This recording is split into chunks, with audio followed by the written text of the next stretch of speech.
Alright everyone, welcome back. Look, Sakura, I'm happy to hear you say that, but there's no point in me staying here. Once Sakura lies down, she suddenly becomes quiet. She must be really tired if she's passing out as soon as she lies down. But before that happens... けど先輩、私は今日一日休めば治りますけど、先輩の腕はどうなんですか?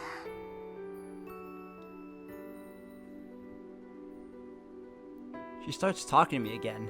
I guess she doesn't intend to sleep after all. 俺の腕なら問題ないよ。この布を巻いている限り痛みはないし、少しずつ動くようにもなってきてる。この分なら明日には普通に動くんじゃないかな。よかった。ほら、姉さんが手当てをしてからずいぶん経っているでしょ。あの時は応急処置みたいだったし、もう効き目はないんじゃないかって。ずいぶん経ってるって。姉さんも姉さんですよね。魔術刻印を利用するのはいいけど、あんなのはその場しのぎで7日も持たないって分かってるくせに。Sakura's tone is casual, but she said, 7日持たない。The words sound terribly out of place. そうですよ。そろそろ切れちゃう頃だから、ちゃんとした手当てをしないと。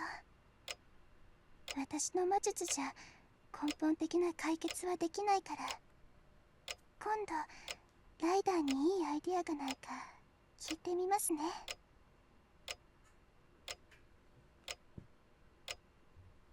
She starts to doze off as she talks.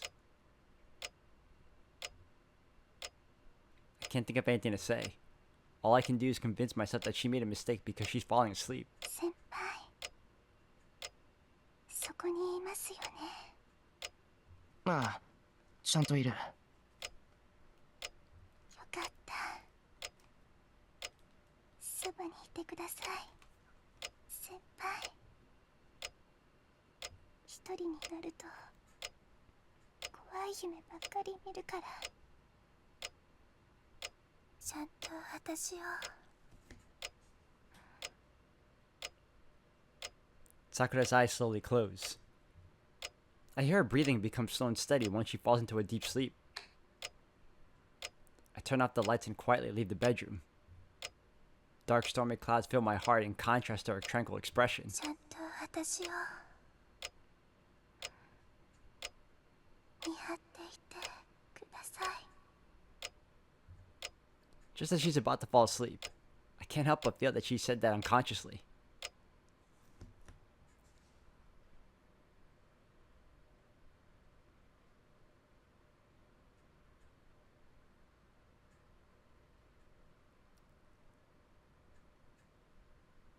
Sakura, 入るぞ。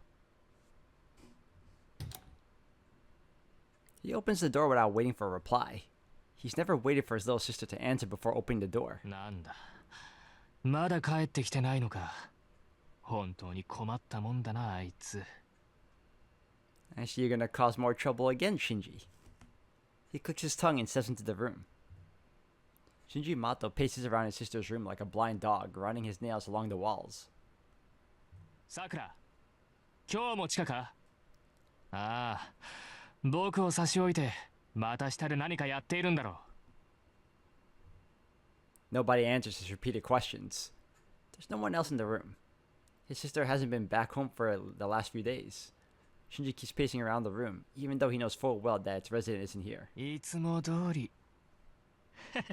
まったく、本当にいつも通りじゃないか。He picks up a clock and throws it. The sound of the glass breaking irritates him more than he expected. どこ行ってんだよ。兄貴に内緒でさ。He keeps throwing things as if spitting out his anger. Dude, you are messing up her room. That's how this always goes. It's how he's compensated on a regular basis for the last few years. It's the greatest act of resistance he can do to forgive himself and his sister, ever since learning the truth 3 years ago. When he was born, the Mato bloodline had already outlived its purpose. Their noble line lost its power, and the Mattos were reduced to ordinary people. Their only special assets were their knowledge.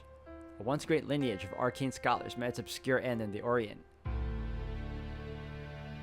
was told those facts even as a child. He was taught the Mattos were special, a clan entrusted with miracles. There were no Mattos left who could use magecraft, and they would have to live in society as normal people from now on. But he didn't think so. It's true that without magic circuits or whatever they were called, he couldn't perform magecraft on his own. He knew that the mages died out with his father's generation and that he wasn't qualified to inherit the Matto name. But the Mattos still had records of their miracles. Only their bloodline was over. They still had their wealth of knowledge. To the boy, that was enough to make him special. He wasn't like other people. The Mattos were their chosen people. Their worth hadn't diminished just because they lost their magical power and stopped being mages. He was proud to be part of that special family and would live an exceptional life. He might be lacking as a mage, but he was born into a chosen family, that was for sure. One day, a new child came into their fold. His father said that the girl had no next of kin, so they would be adopting her. It was more than 10 years ago. Man, she looks... Oh, well, I might as well just go with lifeless, but she just looks so down, betrayed, everything, like she lost it. From that day forward, the girl named Sakura became his little sister. At first, he didn't like her. He didn't want some foreign element to come into their special family. But as the days passed, he began to approve of her. Sakura was quiet, plain, and a little better than a guard dog. Trying to be hostile towards her was a waste of time, so he began to dote on her stupidly. To an extent. He buried himself in books, learned arcane arts that he couldn't perform, and thought of himself as the Matto heir. Only he was allowed into the Matto library. His sister was adopted and she would never be chosen as the heir, so she had no right to look at those books. Surely she would live the rest of her life as a normal person, unaware of the Matto's remaining precious knowledge. Little did you know, that notion satisfied his arrogance. Each mage family only has one successor. He knew that, so he never had any doubts that his sister would be cast off and raised separately. Only one of them could learn magecraft, so it was natural that he didn't see her around much. That's right. In fact, he pitied her. They lived in the same house and had the same parents, and yet only he was considered special. He felt sorry for his sister who wasn't chosen. His haughty attitude with the compassion of one who was superior and, of course, a source of his self-esteem as a reliable big brother. So the brother pitied his sister and treated her with affection. His sister never looked him in the eye. He figured she felt ashamed of herself, and so he doted on his helpless little sister, until the day he learned the truth. That was the only sound he could make when it happened upon the room. A room he never knew about. Wisdom that was never imparted to him. And talents he was never born with. All of that was here. And she was in the middle of the room, surrounded by black squirming things and their scary grandfather. His father glanced at him with a look of scorn he'd never seen before, as if he was an intruder. It was over. Everything he'd ever believed that he constructed in his head was turned upside down. He wasn't the special one. His sister wasn't being kept away. She wasn't the one to feel sorry for. He wasn't the one looking down at her out of pity. His life was transformed. Not that his father didn't need to hide it anymore, he began to interact only with the little sister. His little sister still wouldn't say anything. She just kept staring at the floor, like always. With that same attitude that seemed like she wanted to escape his gaze, she said. ごめんなさい、兄さん。 She said it with the same sympathy that he once directed at her.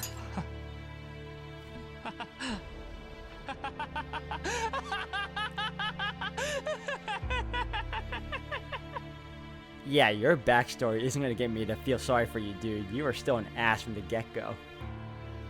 He laughed. He guffled, like there was no tomorrow. It was so hilarious he wanted to break everything. The girl he thought of as his plaything was the real master while he was a clown all along. Was he the crazy one, or her? Probably both. His life shattered. He went back to the house and realized something. It wasn't as if the world suddenly got turned around. His environment was always this way. The only one who had it backwards, who misunderstood, was himself. He realized how wretched he was. He had it all wrong from the beginning. The next 3 years were nothing but pain for him. His father died and his grandfather only paid attention to his sister. Shinji Mato was no different from the heir inside the mansion. He was treated like it didn't matter whether he was there or not, and in fact, that's all he was worth. And she sympathized with him. She said sorry. She didn't necessarily say it out loud, but she apologized every time they saw each other. She apologized for taking Shinji Mato's place. 何を謝っているんだよ。 She should have just ignored him. Yes, he should have. Then he would have lost his dignity, and he wouldn't feel any hope. Sakura would apologize. That only made him feel like there was no outlet to everything he was feeling. 僕はお前の優しい兄なんだ。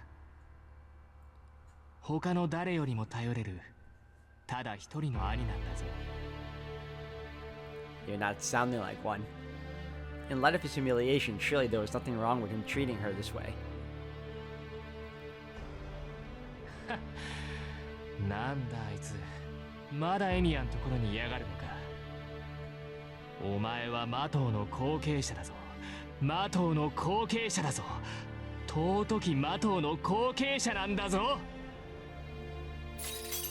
The room shows no sign of being lived in. That went without saying. To Sakura Mato, her only bedroom was that underground nest, while this room was just for appearances. She wouldn't care no matter how much he messed up the room or how many things he broke. It won't change the fact that her name is the one on the door. ああ、それなのに謝るんだよな、お前は。ごめんなさい、ごめんなさいってさ。じゃあさ、すまないと思うんなら、僕の言うことだけを素直に聞けよ。罪の意識？そんなもの知ったことか。マトウ家の人間って自覚があるなら、兄の言うことを聞くのは妹として当然のことだろう。 This dude is losing his goddamn mind. He tears off the bed sheets. She belonged to him. She never defied him, never thought for herself. She just lived here, so why did she leave him now? お前が取ったんだぞ、エミヤ。 That was a miscalculation on his part. He knew that she was attracted to Shiro Emiya. Before they met, she never had any interests, but she started to think like a human being once she met Emiya Shiro. Then, she gradually recovered his personality, her personality, until she left Shinji. After all the trouble he went to act like a nice older brother, now she could go with that stranger Shiro Emiya, not him? だから言ったんだ。あいつの家にやるのは良くないって。なのにあのジジイ、エミヤは監視しなくてはならんとかふざけたこと言いやがって。 Their grandfather never made any effort to bring Sakura home after giving the order. He just said to let her be, and even warned Shinji to restrain himself. 見ていろ。必ず償わせてやるぞ、エミヤ。お前はサクラの見ている前で引き裂いてやる。 That's right. Sakura was gonna leave him, and he just forced her back into their old relationship. If she was gonna leave the Mato family for him. ああ、昔みたいにさ、また昔みたいになればいいだけじゃないか。 He cackles. His reflection in the cloudy window is as ghastly as a skull. That was an interlude I could have lived without.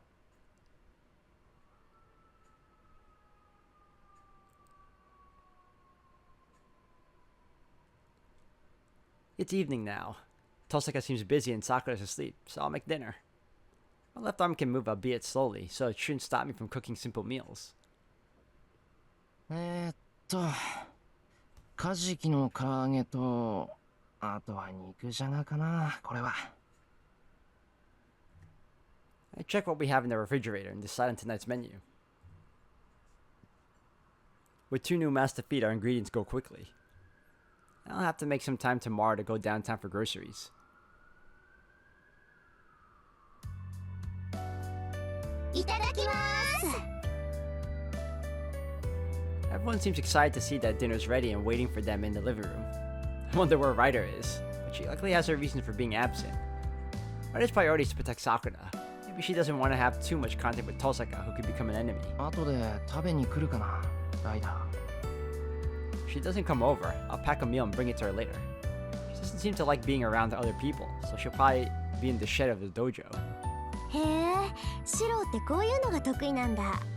さくらは洋食でシロは和食派ってこと？ Tosaka looks at me with surprise as she munches on the fried fish. I fried the marlin fillets golden brown and made an elegant soy sauce marinade that brings out the fragrance of ginger. Tosaka seems fond of it. 私はこっちのが好きよ。シロがお料理上手で嬉しいわ。 Next to her, Ilya is enjoying a mouthful of savory sweet beef stew. It's too bad that I didn't have any potatoes on hand, but I'm glad that she likes it.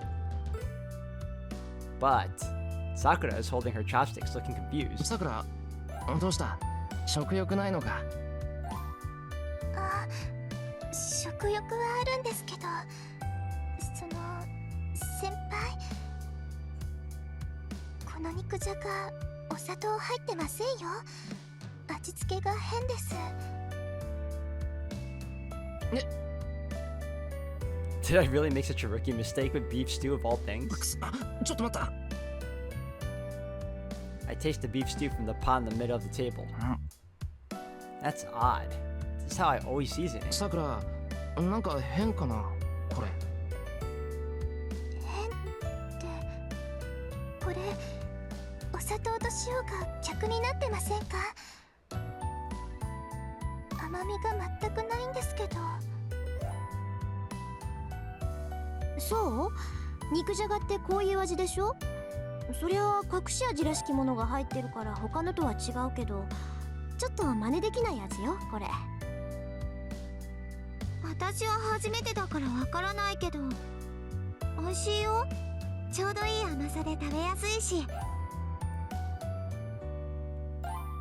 Sakura pokes at her beef stew with a puzzled expression. She takes one bite, and a second, then a third. さくら。なんか味付けの薄いところを選んじゃったみたいです。変なこと言ってごめんなさい。先輩のご飯は今日も美味しいです。 She laughs and resumes eating. Sakura moves her chopsticks as if nothing happened. I got a little nervous when she started looking off, but then she regained her spirits. With gusto, she even asked for a third helping. Tosaka watched in surprise as Sakura kept eating with delight until we completely finished all the food and rice. I think her condition's worsening. That's why she's kind of losing, I guess, her sense of taste. At first I thought it was Shiro. I'm like, oh no. Doesn't seem like the case though. It's after 10 p.m. now. 時間ね。そろそろ行くわよ、シロ。 Tosaka appears ready to leave. 分かってる。それじゃあ留守番頼むぞ、さくら。Tosaka and I will go out on patrol as planned. It sounds stupid to think that we can fight back against Zoken by patrolling the town, but that's all we can do at the moment. The enemies we have to beat are Zoken, Assassin, Saber, and that mysterious Shadow. To be honest, there's no way we can beat them in a straight fight. I just have to be patient while Tosaka comes up with countermeasures. Despite that, we can't stay cooped up in the house. As the news said this morning, Zoken has started attacking civilians. We might not be able to beat him now, but I don't think it's a waste to try and prevent more people from falling victim. Sakura looked unhappy about that though. I put on my shoes without saying anything. Both of us know how dangerous it is to go out at night. Even if Zoken is only after Sakura, he might consider it a nuisance if we're walking around town. In the worst case, what happened in the forest might happen again. The thought doesn't make me very talkative. ちょっと、どういうつもりよ、あなた。 And then, I'm not in the mood even for a serious talk, but I looked up to see Tosaka staring at me. 見送りなら結構よ。おとなしく部屋に戻っていなさい、さくら。 Staring through me to be exact. She's glaring at Sakura, who's standing in the hallway. 姉さん、やっぱり私も一緒に行きます。姉さんと先輩だけじゃ夜で歩くのは危険だから。さくら。 So that's why she's here. I appreciate the sentiment, but we have to stick to the plan. ダメだ。ゾウケンの狙いはさくらだって分かってるだろ。さくらはイリアと一緒にここで身を守っていてくれ。それは分かっています。けど先輩は片手が動かないし、姉さんだってもうサーバントがいないし、ふざけないでさくら。あなたが私たちの敵であることは変わらないのよ。そんないつ造剣の手駒になるかわからないやつに背中なんて預けられない。けど姉さん、あなたはあなただけ守っていればいいのよ。私たちに少しでもすまないって思うんならこんなことで手を煩わせないでちょうだい。あなたはライダーに自分とイリアを守らせておくだけでいいんだから。遠坂、お前ってほら、ぼーっとしてないで行くわよ。こんなことをしている間にも犠牲者が出てるかもしれないんだから。Tosaka grabs my hand and pulls me out of the house. ともかく気をつけて留守番してるんだぞ、さくら。イリアのことは任せたからな。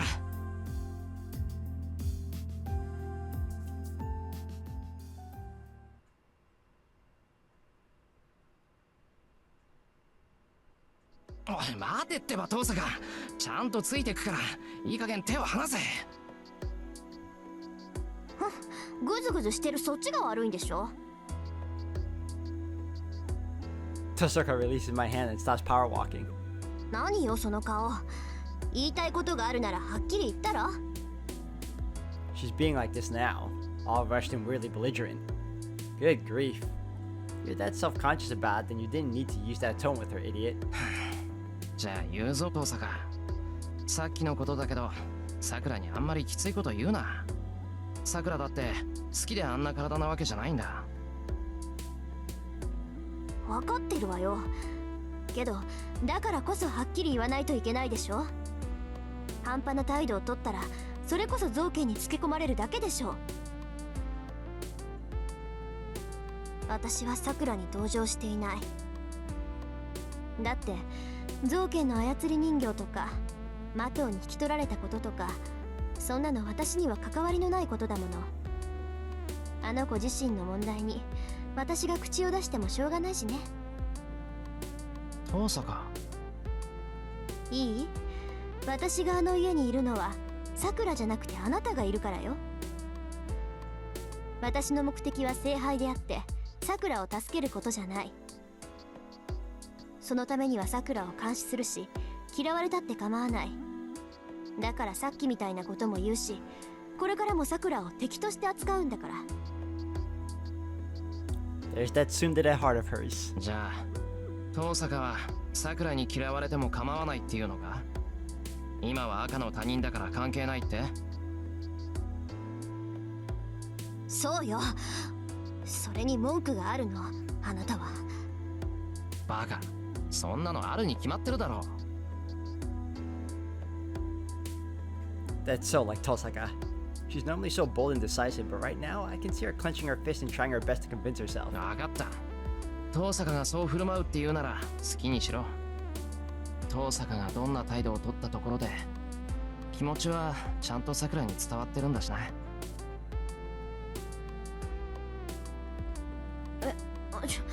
伝わるってどういうことよ。だからお前がどのくらいさくらを大切に思ってるかってこと。部外者である俺でも気がつくんだからさくらにはもろバレだ。 That's right. If Shiro can see it, then you know how it is. 誤解よ。私はただその。誤解も何もない。人間どうでもいいやつに真剣には怒れない。遠坂がさくらに厳しいのはそういうことだろ。口にはしないけどお前の中じゃさくらは今でも大事な妹なんだ。何言ってんのよバカ。やめてよね、そういう歯の浮くこと言うの。 Tosaka is so angry she becomes red in the face, but it doesn't have its usual impact, which tells me enough. なんだ迷惑かこういうの。迷惑よ。当たり前でしょそんなの。そうか。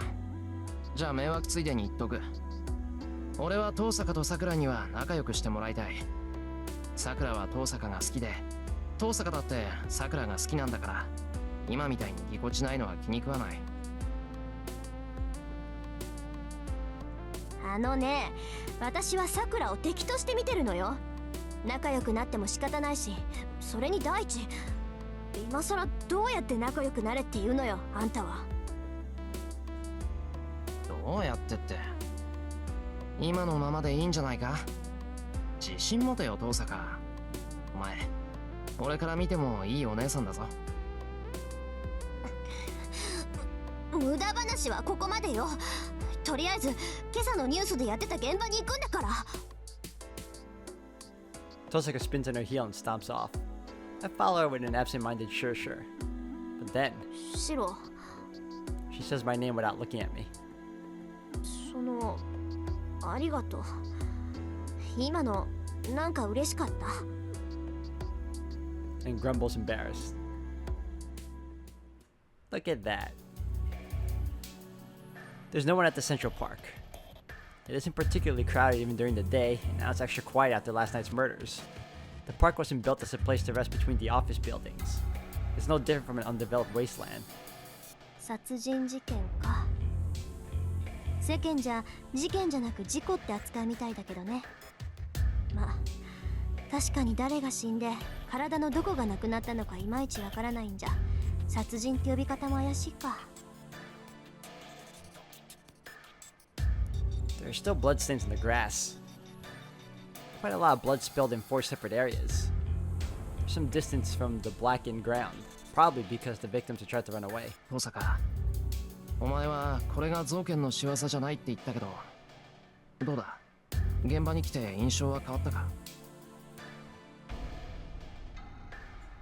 そうね、あの黒い影の仕業かと思ったけどちょっと違うみたい。あいつが出ると辺りのマナーを軒並み飲み込んでいくでしょ。けどここ一帯の魔力は枯渇していない。まあここで起きたことが予定外の食事だろうって見方は変わらないわ。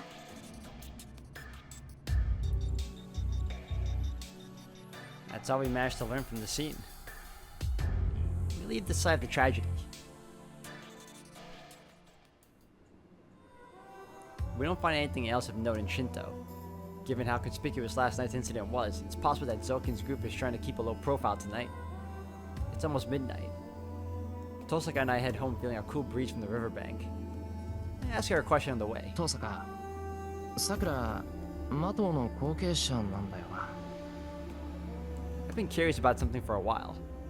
何を今さら、もう隠し事なんてないわよ。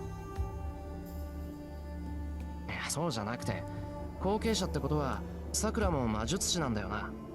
ならさくらはどんな魔術を使うんだろうって。ああ、そういうこと。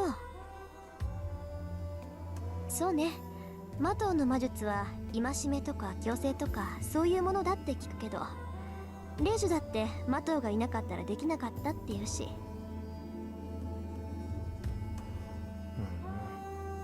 じゃあさくらの魔術は制約なのかな。けどそれだと。 That day, the magecraft that Sakura unleashed when the crestworms were attacking her must have been Ryder's power. 制約ではないと思う。それはマキリの禁呪であって得意とする魔術じゃないもの。まあ考えたところで意味ないわよ。さくらには魔術を使うだけの魔力がないもの。そんな余分な力真っ先に刻印中に食べられるんだから、魔術は組み立てられないはずよ。そうか、それならいい。で、遠坂から見てさくらってどれぐらいの腕前なんだ。マトウの後継者ってことは同じぐらいなのか。魔術回路の数で言うなら私と同じぐらいよ。シロ、私たちが姉妹ってこと忘れたの？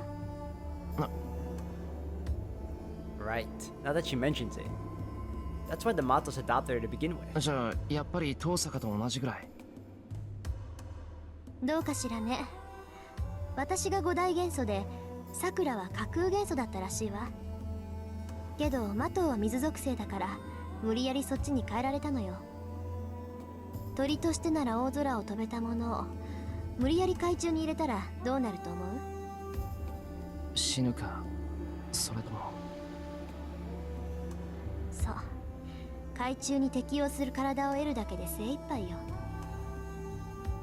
遠坂でなら大成しただろうけど、無理やり的にさせられたさくらは白と変わらないわ。